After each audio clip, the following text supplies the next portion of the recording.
हानि नहीं होती, नुकसान नहीं होता। अगर लाभ नहीं होता तो नुकसान भी नहीं होता। कहीं सज्जन मिले, अच्छे विचारों वाले लोग मिले तो उनमें बैठा कीजिए, उनकी संगत कीजिए, उनसे बात कीजिए, नुकसान नहीं होगा, मिलेगा, कुछ मिलेगा। हनुमान जी ने कहा ये मेरे से ना मिले कोई बात नहीं, लेकिन मैं नीचे उतरूंगा छत से और इससे दोस्ती जरूर करूंगा, जरूर मिलूंगा। कोई ना कोई रास्ता जिसके लिए मैं रात भर से भटक रहा हूं मुझे मिल जाएगा, मिल जाएगा। और वही बात हुई, हनुमान जी और विभीषण जी का परिचय हुआ। हनुमान जी ने बताया कि मैं क्यों आया यहाँ, माँ का पता लगाने आया। क्या आपको पता है कि माँ कहाँ रहती है? मैंने महलों में तो घूम के देख लिया, वहां तो है नहीं, मेरी माँ कहाँ है? विभीषण ने सारा बताया कि माँ कहाँ बैठी है। अशोक वाटिका में अशोक वृक्ष के नीचे जब से आई है तब से बैठी है माँ, तपस्वनी, तपस्वनी। सीता जी का दीदार हो गया हनुमान जी को, विभीषण जी से मिलने से रास्ता निकल आया, वो अपनी सफलता पर पहुंच गए, पहुंच गए। संतों के मिलने से हानि नहीं होती, विचार किया। ये मनुष्य जीवन का परम लक्ष्य है। इसलिए मेरे राम चलते हुए प्रवाह कथा को आज समेटना है। मेरे राम ने जनता के सामने, प्रजा के सामने, अपने पूज्य गुरुदेव के सामने, ब्राह्मण मंडली के सामने बड़ी सुंदर भाषा में मर्यादा और अनुशासन का समय का पालन करते हुए उपदेश दिया। जीवन में केवल एक बार, कितनी बार? एक बार। क्योंकि उस समय की जो प्रजा थी वो राम की भक्त थी, राम की आज्ञाकारी थी। जो मेरे राम ने उपदेश दिया वहां की प्रजा ने जीवन भर उसका पालन किया, जीवन भर। इसलिए जाते समय, अपने धाम में जाते समय मेरे राम उन सबको अपने साथ ले गए। धरती वही है, अवध वही है आज, धरती को नहीं ले गए, अवध को नहीं ले गए। हनुमान जी को उस धरती का, अवध का राजा बनाकर बिठाया सिंहासन पर। कहाँ बिठाया? सिंहासन पर। कि अगर आप नहीं चलोगे, सारे लोग तो जा रहे हैं, सारी प्रजा तो मेरे साथ जा रही है, जाने को तैयार है, आप नहीं जाना चाहते कोई बात नहीं, लेकिन मेरी अवधपुरी की रक्षा की जिम्मेदारी आप पर रहेगी। इसलिए आप इस ऊंचे सिंहासन हनुमानगढ़ी पर बैठोगे और यहाँ का ध्यान रखोगे, यहाँ की रक्षा करोगे, ये जिम्मेदारी मैं तुम्हें देता हूँ। और आज भी हनुमान जी का आसन सबसे ऊपर है, वहां जाकर के खड़े हो जाओ, श्री हनुमानगढ़ी पर पूरी अवध दिखाई देती है, पूरी अयोध्या दिखाई देती है। वो राजा है, राजा। हमारे देश में 4 हनुमानगढ़ी हैं, ध्यान से सुनना और याद रखना। 4 हनुमान जी के महान रूप हैं। आप नैमिक अरण्य कभी गए हो? गए? एक श्री हनुमानगढ़ी वहां है जहां पर हनुमान जी बजरंग बली खड़े हुए हैं और उनके कंधों पर मेरे राम और लक्ष्मण बैठे हुए, खड़ा हुआ चित्र है। नंबर 2, एक प्रयागराज, इलाहाबाद, संगम के किनारे पर गए हो? गए हो तो आपने श्री हनुमान जी के दर्शन किए होंगे, श्री हनुमानगढ़ी के। वहां पर हनुमान जी किस अवस्था में है? लेटे हुए, लेटे हुए। और प्रयागराज में जब भी गंगा जी का प्रवाह बढ़ता है तो वो पहले आकर के हनुमान जी के चरणों का स्पर्श करती है, वहां तक आती है, स्पर्श करती है, लेटे हुए हैं वहां उनको दर्शनार्थ। नंबर 3, चित्रकूट पर आप कभी गए हो तो वहां श्री हनुमान जी के दर्शन किए हो। ऊपर 500 सीढ़ी चढ़ के ऊपर हनुमान जी चौकड़ी लगा करके बैठे हैं। ऊपर उनके एक जल की धारा गिर रही है। जब लंका जला करके आए तो उस समय उनका शरीर तप रहा था। रास्ते में भगवान श्री राम जी ने उन्हें शीतल करने के लिए ऊपर से एक धारा बहाई, वहां बैठ करके हनुमान जी नहाए। चित्रकूट चौकड़ी लगाकर बैठे। नंबर 4, आपकी ये अवधपुरी में सबसे ऊपर हनुमानगढ़ी में सिंहासन पर बैठे। हनुमान जी सिंहासन पर बैठे, एक जगह खड़े हैं, एक जगह लेटे हुए हैं, एक जगह चौकड़ी लगा करके बैठे हैं और एक जगह सिंहासन पर बैठे। सिंहासन पर पैर नीचे करके बैठे श्री हनुमान जी। 4 जगहों पर, पवित्र स्थानों पर, और चारों स्थानों पर अलग अलग स्थिति में बैठे हैं हनुमान जी।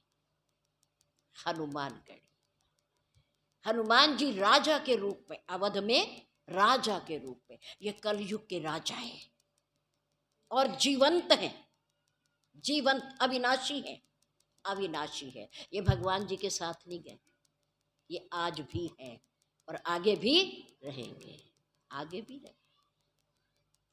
मेरे राम ने कहा, ऐ मानव, बड़ा सुंदर उपदेश दिया। बड़े भाग मानुष तन, सुर दुर्लभ सद ग्रंथन गावा, साधन धाम मोक्ष कर द्वारा, पाई न जेहि परलोक संवारा। सो परत्र दुख पावहि, सिर धुनि धुनि पछिताहि, काल ही कर्म ही ईश्वर ही मिथ्या दोष लगाए।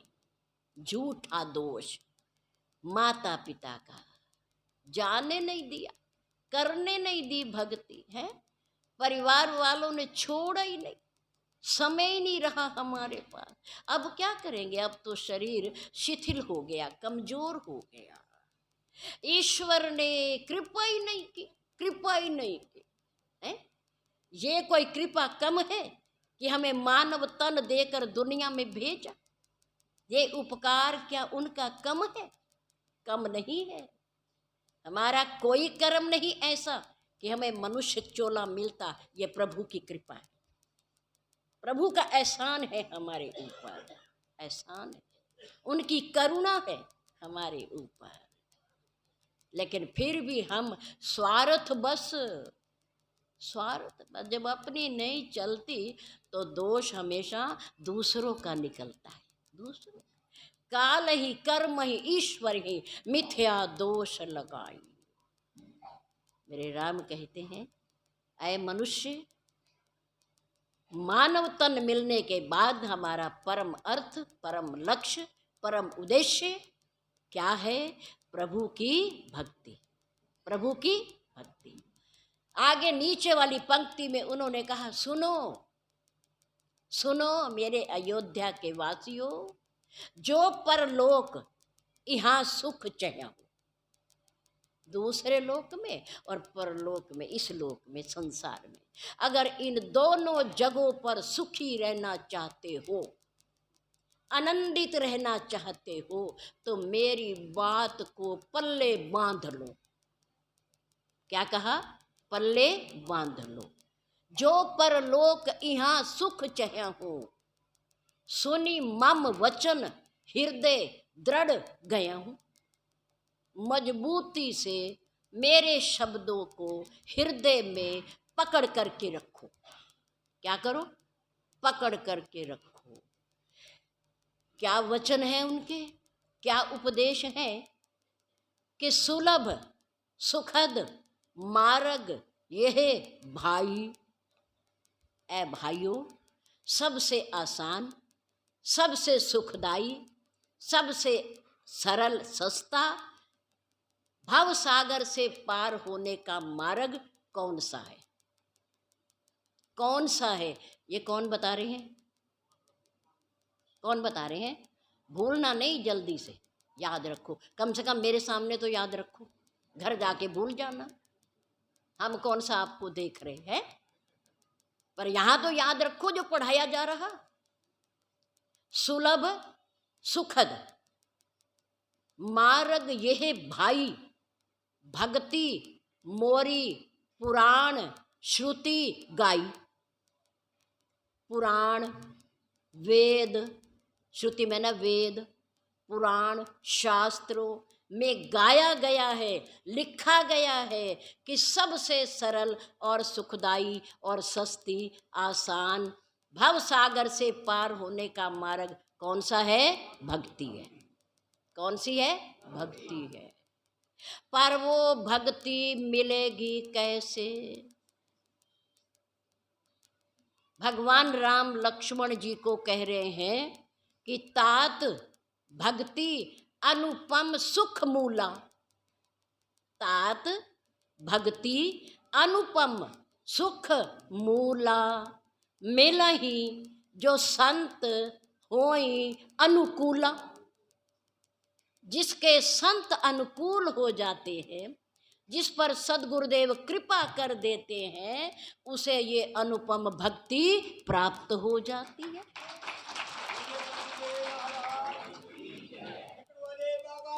जय हो, जय हो, जय हो। सुलभ सुखद मार्ग ये भाई, भक्ति मोरी पुराण श्रुति गाई। भक्ति मोरी सकल सुख खानी, पर बिन सत्संग न पावई प्राणी। ये मेरी भक्ति बिना सत्संग के मिलती नहीं है, प्राप्त नहीं होती है। शबरी के सामने भी मेरे राम ने बड़े सुंदर शब्दों में कहा, प्रथम भक्ति क्या करें? संतन कर संगा। मेरी सबसे पहली भक्ति क्या है कि सज्जनों का, संतों का पहले संग करो, पहले संग करो। जैसे हमारे आदरणीय भैया श्री मामराज ने किया, हमने तो बाद में किया, इन्होंने बचपन से किया। हमारे आदरणीय भैया श्री जितेंद्र जी ने भी बचपन में किया। आप लोगों में से भी बहुत सारे ऐसे बैठे होंगे जिन्हें बचपन में पूज्य गुरुदेव मिले होंगे, और जन्म भी उन्हीं के सामने हुआ होगा। भाग्यशाली, भाग्यशाली। उन्होंने कहा, मोरी भक्ति सकल सुख खानी। सारे सुखों की प्राप्ति भक्ति से होती है, प्रभु की भक्ति से होती है। और वो बिन सत्संग न पावई प्राणी, और पुण्य पुंज मिन मिलहि न संता, सत्संगति संस्कृति कर अंता। पुण्यों के बिना, शुभ कर्मों के बिना संतों की प्राप्ति नहीं होती, और संतों की प्राप्ति नहीं होती, उनका संग नहीं होता तो सेवा नहीं मिलती। याद रखो, पहले सद्गुरुदेव मिलेंगे, फिर सत्संग होगा, फिर सेवा होगी, फिर सिमरन होगा। 3 शब्द हैं। नंबर 1 संग। क्या करो? संग करो, संतों का संग करो, अच्छे लोगों का संग करो, सज्जनों का संग करो, फिर उनकी बात को सुनो, फिर उनकी बात को सुनो, फिर विश्वास बनाओ, फिर उनकी सेवा करो, और उसके बाद जो उपदेश दें उनका मनन करो, चिंतन करो, और प्रभु के नाम का सिमरन करो। 3 शब्द हैं। कितने हैं? सत्संग, सेवा और सुमरन। तीनों सह से बनते हैं, तीनों सह से बनते हैं। और मेरे राम ने इसका क्रमबद्ध इसकी चर्चा की है कि प्रथम भक्ति संतन कर संगा, दूसरी रति मम कथा प्रसंगा। पहले सत्संग करो, साधुओं का, सज्जनों का, महापुरुषों का संग करो, उनकी बात सुनो, और जो वो बात तर्क संगत कहें, शास्त्र सम्मत कहें, उस पर विश्वास करो, प्रेम करो, और फिर गुरुपद पंकज सेवा, सत्संग करो और फिर सेवा करो, सेवा करो। उसके बाद सिमरन का भी नंबर आएगा इसी दोहे में। गुरुपद पंकज सेवा, तीसरी भक्ति अमान, चौथी भक्ति मम गुण गण, करहि कपट तजी गान। फिर कपट और छल छोड़ करके, विकारों का त्याग करके, मेरे नाम का बैठ करके सिमरण करो। तीनों बातें आ गई। सत्संग आ गया, संतों का संग आ गया, गुरुओं की सेवा आ गई, संतों की सेवा आ गई, और फिर भगवान के नाम का सिमरण आ गया। तो ये भक्ति जो है, प्रेमा भक्ति, ये सत्संग से प्राप्त होती है, और परमात्मा से उसकी महिमा सुनकर संतों से प्रेम बढ़ता है कि ऐसा है ईश्वर, ऐसा है ईश्वर। भगवान राम ने, ईश्वर ने सबसे पहले मनुष्य बनाया। ये तीसरा दिन है आज हम आपको, ये आपके हृदय में दृढ़ कर रहे इस बात को कि सबसे पहले योनि कौन सी है? मनुष्य है, और सबसे आखिरी मिलने वाली योनि भी कौन सी है? मनुष्य है। पहले बार जब चोला मिला होगा हमें, तो हमने बंधन बांधे, कर्म किए हमने नाना प्रकार के। उसके बाद भगवान ने कहा जो बंधन बांधे हैं मनुष्य योनि में, उन बंधनों को खोल लो, मुक्त हो जाओ, स्वतंत्र हो जाओ, मोक्ष पद को प्राप्त कर लो कि फिर दुनिया में आना ही ना पड़े, आना ही ना पड़े। मेरे राम ने कहा जब पहली योनि बनाई मनुष्य, तो मेरे राम ने इसको बहुत कुछ, प्रभु ने बहुत कुछ इसकी झोली में डाला, बहुत कुछ इसकी झोली में। दामन में संभालते संभालते संभालते इतना कुछ मेरे राम ने दे दिया कि एक वस्तु नीचे गिर गई। उनमें से संभालते संभालते एक वस्तु नीचे गिर गई। मनुष्य ने कहा बहुत हो गया, कोई बात नहीं, एक ही तो गिरी है, गिरी जाने दो, गिर जाने दो, बाकी तो मेरे पास ही है, संभला हुआ है सब कुछ, एक गिरा है, गिर जाने दो, अब क्या उठाऊं इसे, है ना। हमारे पास 15-16 सिक्के हों, 2-2 के, 5-5 के, 10-10 के, और एक का सिक्का गिर जाए तो आदमी कहता है चल जाने दे, क्या हो गया, एक ही तो गिरा, कोई बात नहीं। उस पर मेरे भगवान ने जब देखा कि एक वस्तु गिर गई है, उसमें मेरे प्रभु ने पैर रख दिया, अपना चरण रख दिया, और मनुष्य चला गया। जब मनुष्य चला गया तो भगवान के वाम अंग में बैठी हुई मां लक्ष्मी,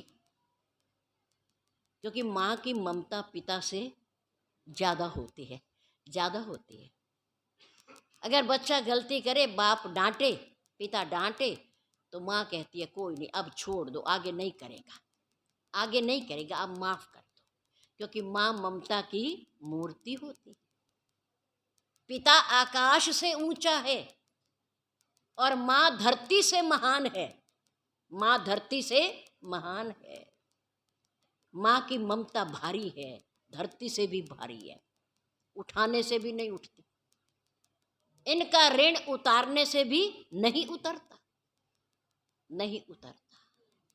माँ ने कहा प्रभु इतना सामान आपने दिया, इतना कुछ दिया, इतनी कृपा की, अगर उसके बच्चे के हाथ से एक वस्तु गिर भी गई तो कम से कम आप उठा देते उसे, या उसे कहते भाई तेरी वस्तु गिर गई है तू उठा ले। मेरे प्रभु हंसे। मेरे प्रभु ने कहा कि जो उसके हाथ से गिर गया उसे मैंने अपने चरणों के नीचे छिपा लिया, बाकी तो सब सुख के साधन वो लेके चला गया, लेकिन एक वस्तु जो उससे गिर गई अंतिम संभालते संभालते और मैंने अपने चरणों के नीचे छिपा ली, वो थी मनुष्य के मन की शांति। मनुष्य के मन की शांति। वो सब कुछ ले गया, लेकिन मन की शांति वो यही छोड़ गया, यही छोड़ गया। अब दुनिया में जा कर के परिवार के लिए कमाएगा, भागेगा, दिन रात मेहनत करेगा, है, प्रयास करेगा, संग्रह करेगा, व्यापार बढ़ाएगा, भागेगा, भागता रहेगा, भागता रहेगा। लेकिन जब इस शरीर का चौथा चरण आएगा, चौथा पहर आएगा, बुढ़ापा, तब ये बैठ करके थक जाएगा और फिर ये ढूंढेगा कि अब मेरे मन की शांति मुझे कहाँ मिलेगी, कहाँ मिलेगी, कहाँ जाऊं, किसी तीर्थ पे जाऊं, मंदिर में जाऊं, दान पुण्य करूं, पर शरीर में शक्ति नहीं, शक्ति नहीं, पर करूं क्या? सारा जीवन तो दुनिया वालों को दे दिया, अपनों को दे दिया, परिवार वालों को दे दिया। हमने कल कहा ना कि जीवन तो हमारा अपना होता है, जिंदगी हमारी अपनी होती है, लेकिन जीते हैं हम दूसरों के लिए, दूसरों के लिए। अपने लिए नहीं जीता आदमी। अपने लिए तो एक कपड़ा चाहिए और रोटी चाहिए, बस, और क्या चाहिए। पर दूसरों के लिए हम भागते फिरते हैं। और याद रखो, बहुत पते की बात है, दुनिया में जो कमाता है वो खा नहीं सकता। अनुभव है ये हमारा। दुनिया में जो कमाता है, संग्रह करता है, वो स्वयं खा नहीं सकता। किसके लिए कमाता है? दूसरों के लिए, परिवार के लिए कमाता है, बच्चों के लिए कमाता है, अपनों के लिए कमाता है, अपने लिए नहीं कमाता, अपने लिए नहीं कमाता। हमने देखा है, संग्रह करता करता भागता भागता आदमी चला गया, और जो संग्रह किया और कमाया वो यहीं रह गया, यहीं रह गया। कहाँ खाया, कहाँ खाया? इसलिए कहते हैं कि कमाने में और संग्रह करने में इतना समय व्यतीत मत कर देना कि आखिर में खाने का हमें समय ही न मिले, समय न मिले, खर्च करने का समय न मिले। एक महापुरुष जंगल में कुटिया बनाकर रहते हैं, ध्यान से सुनना। जंगल में कुटिया बनाकर रहते हैं, जंगल से थोड़ी कप लकड़ियां उठाकर लाते हैं, ईंटों का चूल्हा बना रखा है और एक टूटे हुए घड़े का पिछला हिस्सा आग पर रखते हैं, आग जलाते हैं और रोटी बनाते हैं। एक रोटी बनाते हैं, उसे खा लेते हैं, फिर दूसरी बनाते हैं, फिर दूसरी खाते। जितनी उन्हें भूख होती है उतनी रोटियां बारी बारी से बनाते हैं। पहले वो खाते हैं, फिर बनाते हैं। अब देखने वालों ने कहा, ये अजीब महापुरुष है, भाई तुझे 3 खानी है तो पहले 3 बना ले, फिर खा लेना, कोई ले जा रहा है तुम्हारे। ये एक बनाता है, खाता है, फिर दूसरी बनाता है, फिर खाता है। किसी ने पूछ लिया कि आप ऐसा क्यों करते हो महाराज जी? आपको 3 की भूख है तो आप पहले 3 बना लो, रख लो, फिर खा लो। 4 की भूख है तो 4 बना लो। महापुरुषों ने कहा, इसके पीछे भी कारण है कि मैं एक बनाता हूं, खा लेता हूं, फिर दूसरी बनाता हूं। इसलिए कि मैंने जो एक रोटी बनाई, अब मेरे पास समय है, मैं उसे खा लूं। क्या पता दूसरी रोटी खाने का समय मिले या न मिले, क्या भरोसा है, क्या भरोसा। इसलिए वर्तमान मेरे हाथ में है, जो मैं बना रहा हूं, मेरे पास समय है, मैं उसे तो खा लूं। 3 बनाऊं 4 बनाऊं, क्या पता इतने तक प्राण पखेरु ही उड़ जाए। क्या भरोसा है? कुछ भरोसा। किसी की हमेशा की पट्टी तो लिखी नहीं कि वो रहेगा, अब है और हमेशा रहेगा, अब है और अभी नहीं। ये भगवान की कुदरत है, प्रकृति है, ऐसा ही है। एक पैर अंदर है, एक पैर बाहर है। हमारी देखी हुई बात है, किशनपुरा में एक भाई अपनी भाई से बात करके जा रहा है, अंदर प्रवेश कर रहा है, गुस्से में बोल के जा रहा है, गुस्से में बोल के जा रहा है, दहलीज पर खड़ा है, एक पैर इधर है अंदर, एक बाहर है, वहीं गिर गया, वहीं गिर। हमारे पास फोन आया, ऐसे ऐसे हो गया देवी जी, अचानक हो गया। 15 अगस्त का दिन था। हमने कहा ये कैसे, बीमार तो थे ही नहीं, कैसे हो गया? कहने लगे वो भाई भाई में आपस में बात हो गई कोई, और जब वो अंदर जाने लगा तो एक पैर अंदर था, एक बाहर, वहीं गिर गया। क्या भरोसा, क्या कहे आदमी। महान पुरुषों ने कहा मैं इसलिए ऐसा काम करता हूं कि एक बनाई है उसे तो खा लूं, दूसरे को खाने का क्या पता मौका मिले या न मिले, कुछ भरोसा। इसलिए जो समय अपने पास है, वर्तमान समय का आनंद लो। देखो, पछतावे से भूत को नहीं बदला जा सकता, पछतावे से भूत को जो गुजर गया उसे बदला नहीं जा सकता।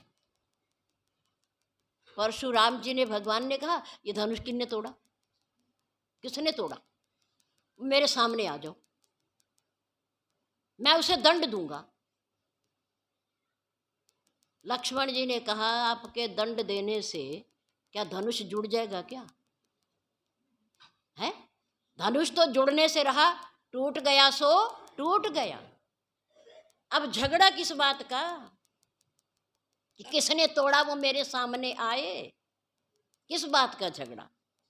टूट गया सो टूट गया, अब पछताओ मत, जो होना था सो हो गया, हो गया। वो राजा जनक की प्रतिज्ञा थी, वो होना था इसलिए हो गया, इसकी चिंता ना करो। पछतावा करने से भूत को नहीं बदला जा सकता, चिंता करने से भविष्य को संवारा नहीं जा सकता। इसलिए वर्तमान हमारा है, वर्तमान का आनंद लीजिए। जो हमारे पास है उसको भोग लीजिए, उसको खा लीजिए, उसका आनंद ले लीजिए, फिर आगे कोई भरोसा नहीं। इसलिए सत्संग कीजिए, फिर सेवा कीजिए बुजुर्गों की, बड़ों की, सदगुरुदेव की, माता पिता की, देवी देवताओं की, और फिर शांत मन से एकांत में बैठ करके जितना समय मन लगे उतनी देर बैठ करके सुमिरन कीजिए, सुमिरन कीजिए। और सिमरन उतना कीजिए जितनी देर आपका मन लगे। आंखें बंद करके समय बिताने वाली बात नहीं होनी चाहिए कि बैठना है बैठ जाओ, बैठ जाओ, नहीं। मन लगे, प्रेम अंदर पैदा हो, अनुराग पैदा हो, भगवान का भजन करते करते वृत्ति व्यक्ति की उधर्वगामी हो जाए, उससे जुड़ जाए, परमात्मा से जुड़ जाए, उसका साक्षात्कार होने लगे, उसका दर्शन होने लगे, आनंद आने लगे, ये सही भजन है। जिस भगवान के स्वरूप का चिंतन कर रहे हो, उस भगवान के जो भी चरित्र हैं, जो भी कथा है, जो भी घटनाएं हैं, वहां अपने मन को ले जाओ, मन को ले जाओ। भगवान राम माँ शबरी के पास बैठे हैं तो अपने मन को वहां ले जाओ। माँ बैठी है, समक्ष भगवान बैठे हैं, उनका भोग खा रहे हैं और उनको नवदा भक्ति का उपदेश दे रहे हैं। अगर मन अत्रि और अनसुईया माँ चित्रकूट पर चला जाए तो उस समय वहाँ पहुँच जाओ कि माँ अनसुईया सीता जी को एक पतिव्रत धर्म का उपदेश दे रही है और अत्रि जी ऋषि भगवान को धर्म चर्चा सुना रही है। अगर उस याद आ जाए वो घटना कि भगवान राम महर्षि वाल्मीकि जी के आश्रम में गए, तो उस समय अपने मन को वहाँ ले जाइए और याद कीजिए कि महर्षि वाल्मीकि जी बैठे हैं, भगवान राम लक्ष्मण उनके सामने बैठी हैं और वो धर्म उपदेश कर रहे हैं। सीता जी उनके साथ हैं और वो प्रभु को उनके रहने के स्थान बता रहे हैं कि आप कहाँ रहो, आप कहाँ रहो। ये आनंद देने वाले हैं भगवान की लीला और महिमा। अगर ऐसा होता है तो आपके अंदर आनंद के झरने बहने लगेंगे, बहने लगे, आप गदगद हो जाओगे। आप अपने आप को उससे जोड़ लो, उससे जोड़ लो। जोड़ने में कोई देर नहीं लगती। बुल्ले शाह कहते हैं, इस मन का क्या लगाना, इधर से तोड़ना और इधर जोड़ना, इधर से तोड़ना और इधर से जोड़ना। तोड़ना कहाँ से? संसार से, भोगों की दुनिया से, और जोड़ना कहाँ? भगवान में, भगवान में। ऐसा कर लो तो भक्ति बन जाएगी, घर बैठे बैठे बन जाएगी। मेरे राम जी का कथन, बड़े भाग्य मानुष तन पावा, सुर दुर्लभ सदग्रंथन गावा, साधन धाम मोक्ष